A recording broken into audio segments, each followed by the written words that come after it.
പിതാവിന്റെയും പുത്രന്റെയും പരിശുദ്ധാത്മാവിന്റെയും നാമത്തിൽ ആമേൻ. അമ്മേ പരിശുദ്ധ അമ്മേ, അമ്മേ പരിശുദ്ധ ദൈവമാതാവേ, കൃപാസനത്തിലൂടെ ഞങ്ങൾക്കും ഞങ്ങളുടെ ദേശത്തിനും അമ്മ മധ്യസ്ഥം തേടി തന്ന എല്ലാ അനുഗ്രഹങ്ങൾക്കും കൃപകൾക്കും ഞങ്ങളിപ്പോൾ ഹൃദയം നിറഞ്ഞ നന്ദി പറയുന്നു. അമ്മേ പരിശുദ്ധമ്മേ, ദൈവമാതാവേ, 2004 ഡിസംബർ 7 ഉച്ചകഴിഞ്ഞ് 2:30 കൃപാസനത്തിൽ സംഭവിച്ച അമ്മയുടെ പ്രത്യക്ഷപ്പെടലിനെ കുറിച്ച് തിരുസഭയ്ക്ക് സമർപ്പിച്ചിരിക്കുന്ന പഠനരേഖകളുടെ മേൽ സഭാത്മകമായ പഠനം ആരംഭിക്കുവാൻ ഞങ്ങൾ പ്രാർത്ഥിക്കുന്നു. അമ്മേ പരിശുദ്ധമേ, ഭൂസ്വർലോകങ്ങളുടെ രാജ്ഞിയായ അങ്ങേയ്ക്ക് ഭൗമസംരക്ഷണത്തിനായി പ്രപഞ്ചപ്രകൃതിയെ തന്നെ തിരുസഭ പ്രതിഷ്ഠിക്കുവാൻ ഈ പ്രത്യക്ഷീകരണം വഴി ഇടയാക്കണമേ. പരിശുദ്ധമേ, ജപമാല മാതാവേ, സകല കൃപാസനം പ്രാർത്ഥനയോടും ചേർത്ത് ഞങ്ങളിപ്പോൾ പ്രാർത്ഥിക്കുന്ന ഈ കുടുംബത്തിന്റെ പ്രത്യേക നിയോഗം പറ മക്കളെ.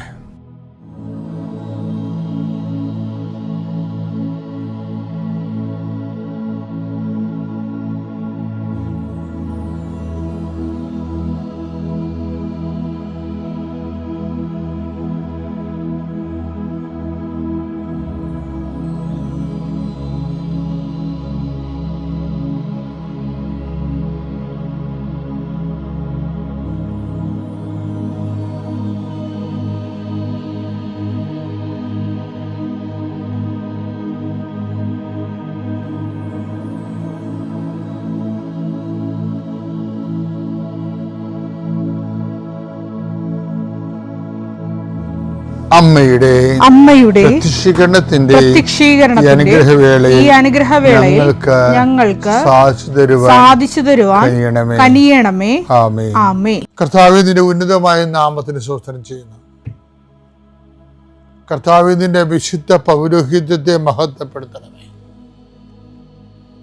കർത്താവേ, സഭയിലുള്ള സാന്നിധ്യം പ്രകടമാക്കണമേ. 40 വർഷം ഞാൻ അർപ്പിച്ച കൃപാനയുടെ യോഗ്യതയാൽ കൃപാസന അൾത്താറെ ജീവനോടെ പ്രത്യക്ഷപ്പെട്ട പരിശുദ്ധ അമ്മയുടെ മാധ്യസ്ഥത്തിലെ ഞാൻ മക്കളെ ആശീർവദിക്കുന്നു. കർത്താവേ, അങ്ങയുടെ മക്കൾ ഇന്ന് ജീവിതം ആരംഭിക്കാൻ പോവുകയാണ്. ഞാൻ നിങ്ങളുടെ കൂടെ ഉണ്ടാകും, നിങ്ങൾ എവിടെ പോയാലും ഞങ്ങളുടെ കൂടെ വരുമെന്ന് പറഞ്ഞ കർത്താവിൻ്റെ വാഗ്ദാനത്തിൽ ആശ്രയിച്ചുകൊണ്ടാണ് അങ്ങയുടെ മക്കൾ യാത്ര ആരംഭിക്കുന്നത്. ഇന്ന് പോകാനുള്ള ഇടങ്ങളെയെല്ലാം, കണ്ടുമുട്ടാനുള്ള ഇടങ്ങളെയെല്ലാം കർത്താവേ അങ്ങയുടെ പ്രത്യേക വാത്സല്യത്തിനും സംരക്ഷണത്തിനുമായി സമർപ്പിക്കുന്നു. ആശുപത്രി പോകുന്നവരുണ്ട് കർത്താവേ, അതുപോലെ തന്നെ ബ്ലഡ് ടെസ്റ്റ് ചെയ്യുന്നതിനും മറ്റ് ശരീരത്തിൻ്റെ വ്യത്യസ്തങ്ങളായ വിഷയങ്ങളെ രോഗപരിശോധന ചെയ്യാൻ വേണ്ടി ടെസ്റ്റ് ചെയ്യുന്നവരുണ്ട്. അവരെ ടെസ്റ്റ് ചെയ്യുന്ന യന്ത്രങ്ങളെ സമർപ്പിച്ച് പ്രാർത്ഥിക്കുന്ന കർത്താവേ, ത്രെഡ്മില്ലിനെ ഉൾപ്പെടെ ഉള്ളവരെ സംബന്ധിച്ച് പ്രാർത്ഥിക്കുന്ന ഈശോയെ, സ്കാനിങ് യന്ത്രത്തെ സമർപ്പിച്ച് പ്രാർത്ഥിക്കുന്ന കർത്താവേ, ഈശോ ആ പലരെ അങ്ങ് സ്കാനിങ് യന്ത്രത്തിലേക്ക് കയറ്റി കിടത്തിയതിന് ശേഷം അതുവരെ ഉണ്ടായിരുന്ന രോഗം സ്കാനിങ് കഴിഞ്ഞപ്പോൾ ഇല്ലാതെ കണ്ടത് എത്രയോ സാക്ഷ്യങ്ങൾ വന്നു ഈശോയെ. കൃപാസന സാക്ഷ്യത്തിൻ്റെ വലിയൊരു സാധ്യതയാണ് ദൈവം മനുഷ്യരാശിക്ക് മുമ്പ് തുറന്നിട്ടിരിക്കുന്നത്. കർത്താവ് അത്ഭുതങ്ങൾ പ്രവർത്തിക്കട്ടെ. കർത്താവ് അങ്ങ് അത്ഭുതം പ്രവർത്തിക്കാതെ ജീവിക്കാൻ പറ്റാത്ത മനുഷ്യരാണ് കർത്താവ് പകുതി മുക്കാലും. Not by merit but by grace. സാമ്പത്തിക വിഷയമായാലും, തകർന്നുപോയ ഫാക്ടറി ആയാലും, കച്ചവടമില്ലാത്ത കച്ചവട മേഖലയായാലും, പണം കൈമാറിയിട്ട് അകപ്പെട്ടു പോയവരായാലും, അതുപോലെ തന്നെ ഏജന്റുമാരെ പറ്റിച്ചവരായാലും, അങ്ങനെ വ്യത്യസ്തങ്ങളായ മേഖലയിൽ കുരുങ്ങിപ്പോയവരുണ്ട് ഈശോയെ. അവരെല്ലാം നീ ഏറ്റെടുക്കണമേ എന്ന് പ്രാർത്ഥിക്കുന്നു. കർത്താവേ, നിന്റെ വിശുദ്ധ പൗരോഹിത്യത്തെ മഹത്വപ്പെടുത്തണേ. കുഞ്ഞുങ്ങളെ സംബന്ധിച്ച് പ്രാർത്ഥിക്കുന്നു, കുഞ്ഞുങ്ങളെ സംബന്ധിച്ച് പ്രാർത്ഥിക്കുന്നു, ഗർഭിണികളെ സമർപ്പിച്ച് പ്രാർത്ഥിക്കുന്നു. ചില ടെസ്റ്റുകൾ കണ്ടത് കാരണം പേടിച്ചിരിക്കുന്നവരെ സമർപ്പിച്ച് പ്രാർത്ഥിക്കുന്നു. കർത്താവ് ജിഫ്റ്റ് നടപടിയെ ആ പ്രമാണങ്ങളെ ആശീർവദിച്ച് പ്രാർത്ഥിക്കുന്നു. സ്ഥലത്തെ ആശ്രയിച്ച് പ്രാർത്ഥിക്കുന്നു. ഇൻ്റർവ്യൂ ടെസ്റ്റിനൊക്കെ പോകുന്നവരെ, അവരെ ഇൻ്റർവ്യൂ ചെയ്യുന്നവരെ സമർപ്പിച്ച് പ്രാർത്ഥിക്കുന്നു. അവരുപയോഗിക്കുന്ന വാഹനങ്ങളെ സമർപ്പിച്ച് പ്രാർത്ഥിക്കുന്നു. കർത്താവേ, നിൻ്റെ ചൈതന്യം അവരിലേക്ക് ആവശ്യിക്കണമേ. കർത്താവേ, ഇന്ന് രാത്രി അവർ തിരിച്ചു വരുമ്പോൾ കണ്ണീരോടെ വിതക്കുന്നു, ജയഘോഷം തിരിച്ചു വരുമെന്ന് പറഞ്ഞ പോലെ കർത്താവേ, ജയഘോഷം തിരിച്ചു വരുവാൻ, പുതിയ ഉണർവോടുകൂടി തിരിച്ചു വരുവാൻ അങ്ങയുടെ ഉന്നതമായ നാമത്തിൽ, സഭയുടെ അധികാരത്തിൽ, കുരിശടയാളത്തിൽ, ദൈവശക്തിയാൽ ഞാൻ നിങ്ങളെ ഈശോനാമത്തെ ആശീർവദിക്കുന്നു. വിശ്വാസ പ്രമാണം. സർവശക്തനായ പിതാവും ആകാശത്തിന്റെയും ഭൂമിയുടെയും സൃഷ്ടാവുമായ ദൈവത്തിൽ ഞാൻ വിശ്വസിക്കുന്നു. അവിടുത്തെ ഏകപുത്രനും ഞങ്ങളുടെ കർത്താവുമായ ഈശോ മിശിഹായിലും ഞാൻ വിശ്വസിക്കുന്നു. ഈ പുത്രൻ പരിശുദ്ധാത്മാവിനാൽ ഗർഭസ്ഥനായി കന്യകാമറിയത്തിൽ നിന്ന് പിറന്ന് പൊന്തിയോസ് പീലാത്തോസിന്റെ കാലത്ത് പീഡകൾ സഹിച്ച് കുരിശിൽ തറയ്ക്കപ്പെട്ട് മരിച്ച് അടക്കപ്പെട്ട് പാതാളങ്ങളിൽ ഇറങ്ങി മരിച്ചവരുടെ ഇടയിൽ നിന്ന് മൂന്നാം നാൾ ഉയർത്ത് സ്വർഗത്തിലേക്ക് എഴുന്നള്ളി സർവശക്തിയുള്ള പിതാവായ ദൈവത്തിന്റെ വലതുഭാഗത്തിരിക്കുന്നു. അവിടെ നിന്ന് ജീവിക്കുന്നവരെയും മരിച്ചവരെയും വിധിക്കുവാൻ വരുമെന്നും ഞാൻ വിശ്വസിക്കുന്നു. പരിശുദ്ധാത്മാവിലും ഞാൻ വിശ്വസിക്കുന്നു. വിശുദ്ധ കത്തോലിക്കാ സഭയിലും പുണ്യവാന്മാരുടെ ഐക്യത്തിലും പാപങ്ങളുടെ മോചനത്തിലും ശരീരത്തിന്റെ ഉയർപ്പിലും നിത്യമായ ജീവിതത്തിലും ഞാൻ വിശ്വസിക്കുന്നു. ആമേൻ. സുഖസ്ഥനായ ഞങ്ങളുടെ പിതാവേ, അങ്ങയുടെ നാമം പൂജിതമാകണമേ. അങ്ങയുടെ രാജ്യം വരണമേ. അങ്ങയുടെ തിരുമനസ് സ്വർഗത്തിലെ പോലെ ഭൂമിയിലും ആകണമേ. അന്നു വേണ്ടുന്ന ആഹാരം ഇന്ന് ഞങ്ങൾക്ക് തരണമേ. ഞങ്ങളോട് തെറ്റ് ചെയ്യുന്നവരോട് ഞങ്ങൾ ക്ഷമിക്കുന്നത് പോലെ ഞങ്ങളുടെ തെറ്റുകൾ ഞങ്ങളോടും ക്ഷമിക്കണമേ. ഞങ്ങളെ പ്രലോഭനത്തിൽ ഉൾപ്പെടുത്തരുതേ, തിന്മയിൽ ഞങ്ങൾ രക്ഷിക്കണമേ. ആമേൻ. നന്മ നിറഞ്ഞ മറിയമേ, സ്വസ്തി. കർത്താവ് അങ്ങയുടെ കൂടെ സ്ത്രീകളിൽ അങ്ങ് അനുഗ്രഹിക്കപ്പെട്ടവളാകുന്നു. അങ്ങയുടെ ഉദരത്തിൻ ഫലമായി ഈശോ അനുഗ്രഹിക്കപ്പെട്ടവനാകുന്നു. പരിശുദ്ധ മറിയമേ, തമ്പുരാന്റെ അമ്മേ, പാപികളായ ഞങ്ങൾക്ക് വേണ്ടി ഇപ്പോഴും ഞങ്ങളുടെ മരണസമയത്തും തമ്പുരാനോട് അപേക്ഷിക്കണമേ. ആമേൻ. ഞാൻ എപ്പോഴും പലപ്പോഴും എൻ്റെ ചിന്ത ഇങ്ങനെ വട്ടമിട്ട് പറക്കണത് ചില സുവിശേഷ പ്രമേയങ്ങളുടെ കൂടെ ഞാൻ മാസങ്ങളോളം താമസിച്ചിട്ടുണ്ട്. അതായത് വചനം, ആദിയിൽ വചനമുണ്ടായിരുന്നു, വചനം ദൈവമായിരുന്നു, വചനം മാംസമായി നമ്മുടെ ഇടയിൽ വസിച്ചു. അപ്പോൾ ഈ വചനം മാംസമായാണ് വസിക്കണമെന്ന് പറഞ്ഞാൽ പിന്നെ നമ്മുടെ മുമ്പിൽ ഉള്ള ഒരു ഓപ്ഷൻ അല്ലെങ്കിൽ ഒരു അന്വേഷണം, റബ്ബി അങ്ങ് എവിടെയാണ് വസിക്കുന്നത്? അപ്പോൾ അതിന് ഈശോയുടെ ക്ഷണം വന്ന് കാണുക. പക്ഷേ രസം എന്ന് പറയുന്നത് ആദ്യം വചനത്തിൻ്റെ ഇവിടെ വസിച്ചതാരാ? Is it the apostles? Never not. അല്ലല്ല, അമ്മയാണ് വചനത്തിൻ്റെ കൂടെ ആദ്യം വസിച്ചത്. അമ്മയാണ് വചനത്തെ ആദ്യം കണ്ടത്. അമ്മയാണ് വചനത്തോട് സംസാരിച്ചത്. കുഞ്ഞും പറയാൻ തൊട്ട് വചനത്തോട് സംസാരിച്ച ആളാണ്. അപ്പം ഈ വചനത്തിൻ്റെ സാധ്യതകളെ അമ്മയ്ക്ക് നല്ലോണം അറിയാം. വചനത്തിൻ്റെ മാംസമാകാനുള്ള സാധ്യത ആദ്യം കണ്ണുകൊണ്ട് കണ്ടതും ചെവി കൊണ്ട് കേട്ടതും തൊട്ട് മനസ്സിലാക്കിയതും അമ്മയെന്ന പരിശുദ്ധ ദേവമാതാവാണ്. ഇന്നലെ പരിശുദ്ധ ദേവമാതാവിൻ്റെ തിരുനാളായിരുന്നു. മറിയത്തെ ദൈവത്തിൻ്റെ അമ്മ എന്ന് ആദ്യം തിരിച്ചറിഞ്ഞത് എലിസബത്താണെന്ന് നമ്മൾ പറയും. പക്ഷേ ലോകത്തോട് അത് പറഞ്ഞത്, മറിയത്തെ ചൂണ്ടിക്കാണിച്ചത്, യേശുക്രിസ്തുവിനെ ചൂണ്ടിക്കാണിച്ച സ്നാപയോഹന്നാനാണെങ്കിൽ മറിയത്തെ ചൂണ്ടിക്കാണിച്ചത് പരിശുദ്ധാത്മാവ് നേരിട്ടാണ്, സ്നാപയോഹന്നാൻ്റെ അമ്മയിലൂടെയാണ്. സ്നാപയോഹന്നാൻ്റെ അമ്മ, സ്നാപയോഹന്നാനാണ് യേശുക്രിസ്തുവിനെ ചൂണ്ടിക്കാണിച്ചത്. പക്ഷേ ദൈവത്തിൻ്റെ അമ്മയെ ചൂണ്ടിക്കാണിച്ചത് സ്നാപയോഹന്നാൻ്റെ അമ്മയാണ്. എലിസബത്താണ് പറയണത്, എൻ്റെ കർത്താവിൻ്റെ അമ്മ, എന്നെ കാണാൻ എനിക്കെങ്ങനെ യോഗ്യത? അത് തന്നെയാണ് സ്നാപയോഹന്നാനും പറയണത്. അവൻ്റെ ചെരുപ്പിൻ്റെ വാറുകൾ അഴിക്കാൻ പോലും ഞാൻ യോഗ്യതയില്ല. ചൂണ്ടിക്കാണിച്ച രണ്ടുപേരും തൻ്റെ അയോഗ്യതയാണ് മനസ്സിലാക്കിയത്. ഈ കൂടെ താമസിക്കുന്നവർ ആദ്യം മനസ്സിലാക്കുന്നത് വചനത്തിൻ്റെ മുമ്പിലുള്ള നമ്മുടെ അയോഗ്യതയാണ്. എന്നും വചനത്തെ മാംസമാക്കാൻ ആഗ്രഹിക്കുന്ന എല്ലാവരും വചനത്തിന് മുമ്പിലുള്ള ഈ അയോഗ്യത, കർത്താവേ, അത് റോമൻ പൊണ്ടിഫാണ്. റോമൻ പൊണ്ടിഫല്ലേ, റോമൻ പടയാളിയാണ്, സൈന്യാധിപനാണ് അത് മനസ്സിലാക്കിയത്. Jesus, I am not worthy to receive you in my home. അങ്ങനെ അനുതാപത്തിൻ്റെയും അയോഗ്യതയുടെയും ഏറ്റുപറച്ചിലിൻ്റെയും ആദ്യ പടി ആണ് നീ അനുതപിക്കുക, വചനത്തിൽ വിശ്വസിക്കുക എന്ന് പറയണം. വചനത്തിൽ വിശ്വസിക്കുന്ന മുമ്പ് ഒരു അനുതാപത്തിൻ്റെ സാധ്യതയുണ്ട്. നീ വചനം വായിക്കാൻ നേരത്തും വചനം ജീവിക്കാൻ നേരത്തും ആദ്യം വേണ്ടത് വിശ്വാസത്തെക്കാളുപരി അനുതാപമാണ്. അനുതപിക്കുക, വിശ്വസിക്കുക എന്ന് പറയണത് വിശ്വാസത്തിൻ്റെ മുമ്പിലുള്ള അടിസ്ഥാന നടപടി അനുതാപമാണ്. അനുതാപമില്ലാത്ത വിശ്വാസത്തെ, വചനത്തെ കണ്ടെത്താൻ അപര്യാപ്തമായിരിക്കും. അതുകൊണ്ട് നമ്മുടെ മുമ്പിലുള്ള ഓപ്ഷനും എന്താ? അനുതപിക്കുക. അപ്പം അവരെന്നോട് ചോദിച്ചു, ചേച്ചി ഇത് രാവിലെ ചേച്ചിക്ക് ചെയ്യാൻ മേലായിരുന്നു, ഞങ്ങളെ ഇത്ര എന്തിനാ കഷ്ടപ്പെടുത്തിയതെന്ന്.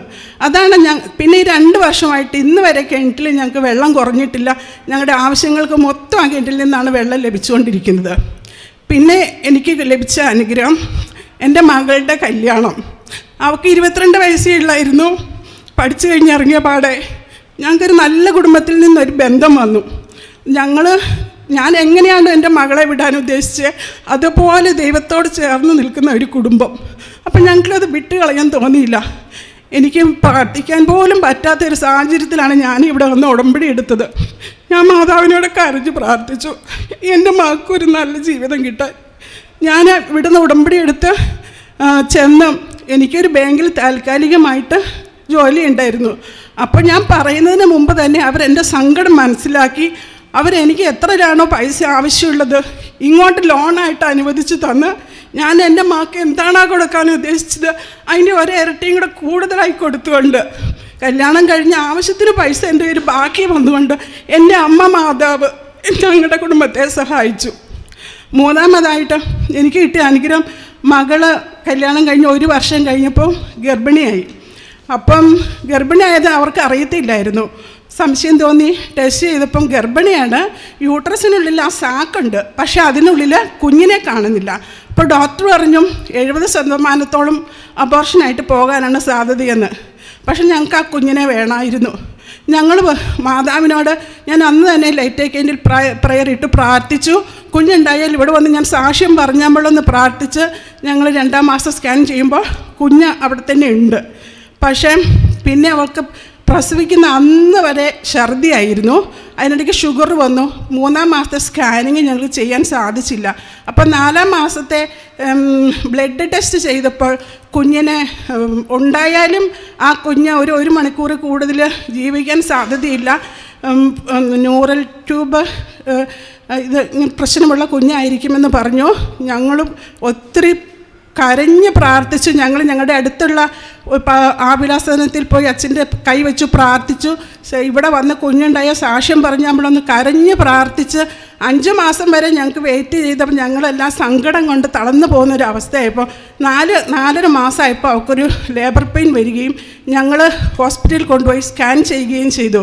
അപ്പോൾ ഡോക്ടർ പറഞ്ഞു, പ്രതീക്ഷിക്കേണ്ട മോളെ, ഈ ബ്ലഡിൻ്റെ റിസൾട്ട് കണ്ടിട്ട് മോൾ പ്രതീക്ഷ വെക്കരുത് കേട്ടോ എന്ന് പറഞ്ഞു.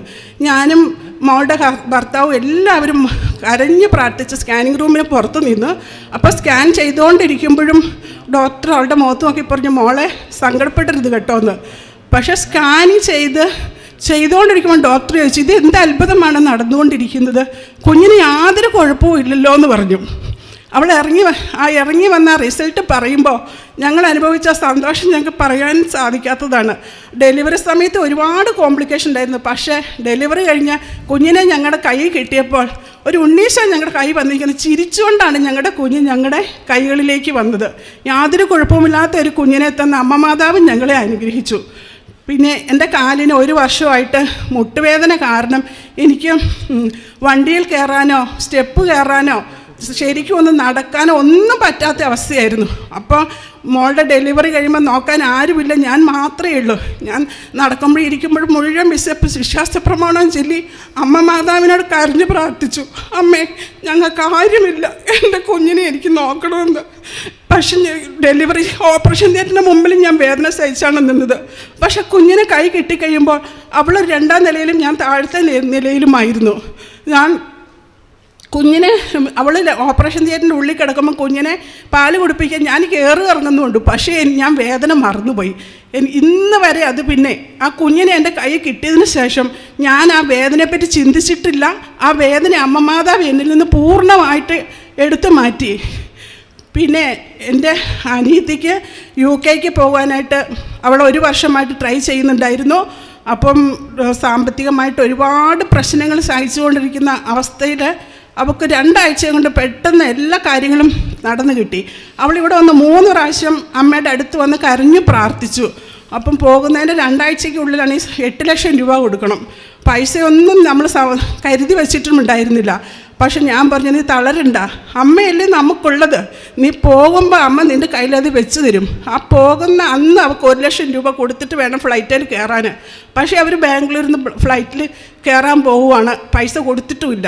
അവൾ പറഞ്ഞു, എൻ്റെ അമ്മ എനിക്ക് പോകുന്ന വഴിക്ക് എനിക്ക് പൈസ തന്നോളൂ എന്നും പറഞ്ഞ് അവർ ഫ്ലൈറ്റിൽ കയറാൻ പോകുന്ന വണ്ടി പകുതി വഴി എത്തിയപ്പോഴത്തേക്കും അവളുടെ ഹസ്ബൻഡിൻ്റെ സഹോദരൻ അവൾക്ക് ആ 1 ലക്ഷം രൂപയും കൂടി ഇട്ട് കൊടുത്തു. ഇന്ന് 8 ദിവസമായിട്ട് അവൾ UK ചെന്ന് സമാധാനമായിട്ട് ക്വാറൻറ്റൈനിലാണ്, ജോലിക്ക് കയറാൻ പോകുന്നതേ ഉള്ളൂ. അതുപോലെ ആങ്ങളയുടെ മകളും ഇവിടെ ആദ്യത്തെ OET എഴുതിയിട്ട് അവൾക്ക് കിട്ടിയില്ല. ഞാൻ പറഞ്ഞു, ഇവിടെ വന്ന് പ്രാർത്ഥിക്കുക, അമ്മ നിനക്ക് തരും. അവൾ 2ാമത്തെ പ്രാവശ്യം OET എഴുതി. അവൾ അനിയത്തിയും ആങ്ങളയുടെ മകളും ഒരാഴ്ച UK പോയി. അവർ സന്തോഷമായിട്ടിരിക്കുന്നു. ഇത്രയും. അതുപോലെ എൻ്റെ മകന് പരീക്ഷയ്ക്ക് പാസ്സാകാനും ഞങ്ങളുടെ കുടുംബത്തിൽ ഇന്ന് എന്ത് ഞങ്ങൾ നിലനിൽക്കുന്നുണ്ടോ ആ എണ്ണയും ഉപ്പും വ്യഞ്ചരിച്ച തൈലവും കൊണ്ട് മാത്രം ഞങ്ങളുടെ എന്തേരം അസുഖങ്ങൾ ഞങ്ങൾ മരുന്ന് കൂടാതെ സുഖപ്പെടുത്തുന്നു. ഞാൻ ഇന്ന് 27 വർഷമായി കല്യാണം കഴിഞ്ഞ് ഇന്ന് ഇവിടെ ഞാൻ നിൽക്കുന്നുണ്ടെങ്കിൽ എൻ്റെ ദൈവത്തിൻ്റെ അടിയുറച്ച വിശ്വാസം കൊണ്ട് മാത്രമാണ് ഞാൻ ഇവിടെ ജീവിക്കുന്ന, ഈ ഭൂമിയിൽ ഞാൻ ജീവിച്ചിരിക്കുന്നത് ഉറച്ചു പറഞ്ഞു വന്നുണ്ട്. എൻ്റെ അമ്മ മാതാവിനും തിരുക്കുമാരനും 1000 നന്ദി പറഞ്ഞുകൊണ്ട് ഇനിയും എനിക്കിവിടെ വന്ന് സാക്ഷ്യം പറയാനുള്ള അനുഗ്രഹം തരണമേ എന്ന് പ്രാർത്ഥിച്ചുകൊണ്ട് ഞാൻ നിർത്തുന്നു. എൻ്റെ പേര് മോസസ്.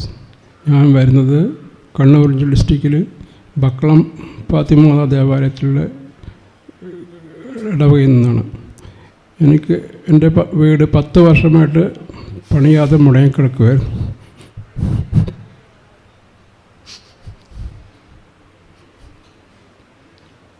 ഞാനിവിടെ ഈ പള്ളി കാണാൻ വന്നതാണ്.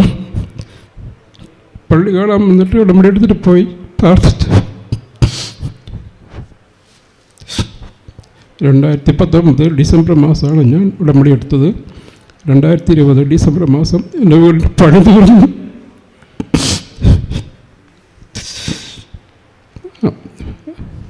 മാതാവിനും യേശുനാഥനും കോടി നന്ദി പറയുന്നു. അതുകൂടാതെ എൻ്റെ 2ാമത്തെ മകന് 10 വർഷമായിട്ട് കുട്ടികളിലായിരുന്നു. ഉടമ്പടി പ്രാർത്ഥനയിലൂടെ പ്രാർത്ഥിച്ചപ്പോൾ അവനിപ്പോൾ ഒരു കുട്ടി ജനിച്ചു. അതുകൂടാതെ കാറ്റും മഴയും വന്നപ്പോൾ ഞാൻ പണിതുകൊണ്ടിരിക്കുന്ന വീടിൻ്റെ മുകളിലേക്ക് 2 തേക്കിൻ്റെ മരങ്ങൾ ഒടിഞ്ഞു വീഴാൻ ഉണ്ടായിരുന്നു. ഈ കാറ്റും മഴയും വരുമ്പോൾ ഞാൻ മാതാവിൻ്റെ പച്ചത്തിരി കത്തിച്ച് വെച്ച് പ്രാർത്ഥിച്ചുകൊണ്ടിരിക്കുകയായിരുന്നു. അപകടം ഒഴിവായി കിട്ടി. വീടിന് മുകളിൽ വീഴേണ്ടതായിരുന്നു. 2 ഭാഗത്തും, കിണറിൻ്റെ ഭാഗത്തും വീടിൻ്റെ പണിതുകൊണ്ടിരിക്കുന്ന വീടിൻ്റെ മുകളിലും വീഴേണ്ടതായിരുന്നു. ഈ തേക്കിൻ്റെ മരക്കമ്പുകൾ ഈ പ്രാർത്ഥന വഴി അത് മാറിക്കിട്ടി. അതുകൂടാതെ 2 പാമ്പുകൾ എൻ്റെ വീടിൻ്റെ അടുക്കള വരാന്തിൽ ഫ്രണ്ടിലെ വരാന്തയിലും. ഞാൻ ഉറക്കത്തില്ല, എന്നെ ആരോ വിളിച്ച് എഴുന്നേൽപ്പിക്കുന്ന പോലെ എനിക്ക് തോന്നി. ഞാൻ വാതിലോട് നോക്കിയപ്പോൾ പാമ്പ് അവിടെ ഉണ്ട്. പാമ്പിനെ ഞാൻ അടിച്ച് കൊന്നു. പക്ഷേ ഉറക്കത്തിൽ എന്നെ ആരും വിളിച്ച് എഴുന്നേൽപ്പിച്ച് വാൽ തുറപ്പിക്കായിരുന്നു. അത് മാതാവിൻ്റെ അനുഗ്രഹത്താലായിരിക്കും തോന്നുന്നു. Praise the Lord. 2018 എൻ്റെ പേര് ഷില്ലി, ഇരിഞ്ഞാലക്കുട നിന്ന് വരുന്നു. 2018 ഞാൻ ഉടമ്പടി വെച്ചതാണ്. ആ 18 തൊട്ട് ഇന്ന് വരെ ഞാൻ ഓരോ തവണയും സാക്ഷ്യം പറയാറുണ്ടായിരുന്നു. പരിശുദ്ധ അമ്മയിലൂടെ വലിയ അത്ഭുതമാണ് എനിക്ക് ചെയ്തു തന്നത്. ഈ തവണത്തെ സാക്ഷ്യം ഞാൻ 4 സാക്ഷ്യമാണ് ഞാൻ പറയുന്നത്. ഒന്നാമതായി 10 വർഷമായി എനിക്ക് സ്കിൻ അലർജി ഉണ്ടായിരുന്നു. അത് ഒരു ട്രീറ്റ്മെൻറ്റിലൂടെ ഒരുപാട് സ്ഥലങ്ങളിൽ പോയി. പക്ഷേ ഇവിടെ വന്ന് ഉടമ്പടി വെച്ചതിന് ശേഷം നല്ലൊരു വൈദ്യരെ കാണാൻ സാധിച്ചു. അതിന് കോടാനുകൂടി നന്ദി. രണ്ടാമതായി ഞാൻ പറയുന്നത്, എൻ്റെ മകന് +2 ഫുൾ മാർക്ക് കിട്ടി. പരിശുദ്ധ അമ്മയിലൂടെ ഈശോ സാധിച്ചു തന്നതിനെ ഓർത്ത് നന്ദി പറയുന്നു. മൂന്നാമതായി എൻ്റെ മൂത്ത മകന് MBBS 2ാമത്തെ വർഷത്തെ എക്സാം പാസ്സാക്കിയതിനോർത്ത് നന്ദി പറയുന്നു. നാലാമത് എൻ്റെ ചേച്ചിയുടെ മകൻ, ആസ്ട്രേലിയയിൽ പഠിക്കുന്ന മകൻ, M.Tech പരീക്ഷ വളരെ വിഷമമായിരുന്നു. പക്ഷേ പരിശുദ്ധ അമ്മയോട് ഉള്ളൊരുക്കി പ്രാർത്ഥിച്ചതിൻ്റെ ഫലമായി അവൻ പാസ്സായി. അതിന് നന്ദി പറയുന്നു. ഹബബ് 1:5 പറഞ്ഞാൽ വിശ്വസിക്കാനാവാത്ത ഒരു പ്രവൃത്തി ഞാൻ നിങ്ങളുടെ ഇടയിൽ ചെയ്യാൻ പോകുന്നു. ഇനിയും ഒരുപാട് സാക്ഷ്യങ്ങൾ എൻ്റെ അമ്മ ഈ സന്നിധിയിൽ വെച്ച് എന്നെ പറയാൻ ഇടയാകട്ടെ എന്ന് ഞാൻ പ്രാർത്ഥിക്കുന്നു. കാരണം എൻ്റെ മകൻ MBBS ചൈനയിലാണ് പഠിക്കുന്നത്. ഇതുവരെ തിരിച്ചു പോയിട്ടില്ല. പക്ഷേ അമ്മയുടെ പ്രത്യേക സംരക്ഷണം വഴി ഇനി അവൻ തിരിച്ചു പോകുമെന്ന് ഞാൻ പൂർണ്ണമായി വിശ്വസിച്ചുകൊണ്ട് ഇനിയും എന്നെ ഈ വേദിയിലേക്ക് സാക്ഷ്യത്തിനായി ഒരുക്കട്ടെ എന്ന് പറഞ്ഞുകൊണ്ട് 1000 നന്ദി. അനേകം മക്കളെ ഞാൻ ഇവിടെ വന്ന് പ്രളയകാലത്ത് അനേകം മക്കളെ ഞാൻ അമ്മയുടെ ഈ സന്നിധിയിലേക്ക് വഴി കാണിച്ചു കൊടുത്തതിന് അമ്മ ഓരോ സമയവും എൻ്റെ കാര്യങ്ങൾ ഇടപെടുന്നതിനെ ഓർത്ത് നന്ദി പറയുന്നു. എൻ്റെ പേര് ഷീല ജോർജ്, വരാപ്പുഴ എന്ന സ്ഥലത്ത് നിന്ന് വരുന്നു. ഞാൻ 2ാമത്തെ പ്രാവശ്യമാണ് ഈ അൾത്താരയുടെ മുന്നിൽ നിന്ന് സാക്ഷ്യം പറയാൻ വരുന്നത്. അതിന് ആദ്യമായി ഈശോയ്ക്കും മാതാവിനും കോടാനുകോടി നന്ദി പറയുന്നു. ഞാൻ 2018 ഓഗസ്റ്റ് 7 ആദ്യമായിട്ട് ഉടമ്പടി എടുത്ത് അതിൽ വെച്ച നിയോഗങ്ങൾക്കാണ് ഞാൻ ആദ്യം സാക്ഷ്യം പറഞ്ഞത്. ഇപ്പോൾ എനിക്ക് കിട്ടിയ അനുഗ്രഹങ്ങളെന്ന് പറയുന്നത്, എൻ്റെ മൂത്ത മകളുടെ ഗ്ലോബ്ലാഡറിലെ കല്ല് ഓപ്പറേഷൻ കൂടാതെ ഫൈബ്രോയിഡും ഓപ്പറേഷൻ കൂടാതെ മാറുന്നതിന് വേണ്ടിയായിരുന്നു. ഇപ്പോൾ അതിനെ സംബന്ധിച്ച് ഒരു 3 വർഷമായിട്ട് അവൾക്ക് യാതൊരു ബുദ്ധിമുട്ടുമില്ല. അത് മാതാവും ഈശോയും പൂർണ്ണ സൗഖ്യം നൽകി. അതുപോലെ എൻ്റെ സഹോദരൻ്റെ മകന് 3 വർഷമായിട്ട് അവൻ ജോലിക്ക് വേണ്ടി ബഹ്റിനിൽ പോകുന്നതിന് വേണ്ടി പരിശ്രമിച്ചുകൊണ്ടിരിക്കുകയായിരുന്നു. ഒരു ദിവസം ഞാൻ അവനെയും കൊണ്ട് ഇവിടെ മരിയൻ ഉടമ്പടി ധ്യാനത്തിൽ പങ്കെടുക്കാൻ വന്നിട്ടുണ്ടായിരുന്നു. അത് കഴിഞ്ഞ് ഞാൻ ഉടമ്പടിയിൽ വെച്ചതിന് ശേഷം ആ മകന് ബഹ്റിനിൽ ജോലി കിട്ടി. അവനിപ്പോൾ അവിടെ ബഹ്റിനിൽ ജോലി ചെയ്യുന്നു. അതിനുശേഷം 2020 അഖണ്ഡ ജപമാല ഓൺലൈനിൽ കൂടിക്കൊണ്ടിരിക്കുമ്പോൾ ഞങ്ങളുടെ കുടുംബ സുഹൃത്തായ വർഗീസ് എന്ന വ്യക്തിക്ക് വേണ്ടി കൊറോണ ബാധിച്ച് വെൻറ്റിലേറ്ററിലായിരുന്ന ആ വ്യക്തിക്ക് പൂർണ്ണ സൗഖ്യം. അദ്ദേഹം മരിച്ചു പോകുന്ന ഒരവസ്ഥയിലായിരുന്നു. എല്ലാവരും മരിച്ചു പോണ ആ വ്യക്തിക്ക് വേണ്ടി കാത്തിരിക്കുന്ന അവസ്ഥയിൽ ഞാൻ മാതാവിനോട് ജപമാലയിലൂടെ പ്രാർത്ഥിച്ചതിൻ്റെ ഫലമായിട്ട് അദ്ദേഹം പൂർണ്ണ സൗഖ്യം നൽകി തിരിച്ചു വന്നു. അതുപോലെ എൻ്റെ മകൾക്ക് 2 വർഷമായിട്ട് കല്യാണം കഴിഞ്ഞെങ്കിലും കുട്ടികളില്ലാത്ത ഒരവസ്ഥയിൽ അവൾ എന്നോട് എന്നും പറയും, മമ്മി എനിക്ക് ട്രീറ്റ്മെൻറ്റൊന്നും കൂടാതെ കുട്ടിയെ കിട്ടണം. അതിനുവേണ്ടി ഞാൻ അഖണ്ഡ ജപമാലയിൽ ഈ നിയോഗം വെച്ച് പ്രാർത്ഥിച്ചു. ആ മാസം തന്നെ അവൾ പ്രഗ്നൻ്റായി. ജൂലൈ 13 ഡെലിവറി ഡേറ്റ് എന്ന് പറഞ്ഞെങ്കിലും ജൂലൈ 5 അവളെ ഹോസ്പിറ്റലിൽ ചില ശാരീരിക അസ്വസ്ഥ്യം മൂലം അഡ്മിറ്റ് ചെയ്തു. ഞങ്ങൾ അന്ന് കൊറോണയുടെ സന്ദർഭമായതുകൊണ്ട് എനിക്കും മകൾക്കും മാത്രമേ ഹോസ്പിറ്റലിൽ പ്രവേശിക്കാൻ സാധിച്ചുള്ളൂ. അങ്ങനെ ഈ കുട്ടിയെ പരിശോധിച്ചപ്പോൾ ഡോക്ടർ എന്നോട് പറഞ്ഞു, 2 ദിവസം കൂടി നോക്കിയിട്ടേ ഞങ്ങൾ പെയിന് മരുന്ന് നൽകുകയുള്ളൂ, അല്ലാണ്ട് ഞങ്ങളിപ്പോൾ ഒന്നും ചെയ്യുകയില്ല എന്ന് പറഞ്ഞുകൊണ്ട് ലേബർ റൂമിൽ ഒബ്സർവേഷനിൽ കിടത്തി. ആ കുട്ടിക്ക് എനിമ കൊടുത്തു. അപ്പോൾ എന്നോട് അവിടെ ലേബർ റൂമിൽ ഒരാൾക്ക് നിൽക്കാമെന്ന് പറഞ്ഞിരുന്ന കാരണം ഞാൻ ആ കുട്ടിയുടെ അടുത്ത് തന്നെ നിന്നിരുന്നു. ഞാൻ എവിടെ പോയാലും നേർച്ച ഉടമ്പടി വസ്തുക്കളായ തേനും തൈലവും മാതാവിൻ്റെ ഫോട്ടോയും കൂടെ കൊണ്ടുപോകുമായിരുന്നു. ഈ കുട്ടിക്ക് നേരിയ പെയിൻ വന്നുകൊണ്ടിരുന്നു, പക്ഷെ അത് മുന്നോട്ട് പോകുന്നില്ല. ഞാൻ ആ കുട്ടിയുടെ വയറ്റത്ത് തൈലം കൊണ്ട് കുരിശു വരയ്ക്കുകയും തേൻ വായിൽ കൊടുത്ത് പ്രത്യക്ഷീകരണ പ്രാർത്ഥനയും വിശ്വാസ പ്രമാണവും ചൊല്ലിക്കൊടുക്കുകയും ചെയ്തുകൊണ്ടിരുന്നു. ഏകദേശം ഡോക്ടർ, ഞങ്ങളൊരു 3:30 മണിക്കാണ് ഹോസ്പിറ്റലിൽ അഡ്മിറ്റ് ആവുന്നത്. ഡോക്ടർ 5 മണിയായപ്പോൾ വന്ന് നോക്കിയിട്ട് പറഞ്ഞു, വേറെ വിശേഷങ്ങളൊന്നുമില്ല, കുറച്ച് നേരം കൂടി ഇവിടെ കിടന്നിട്ട് നിങ്ങൾക്ക് റൂമിൽ പോകാം.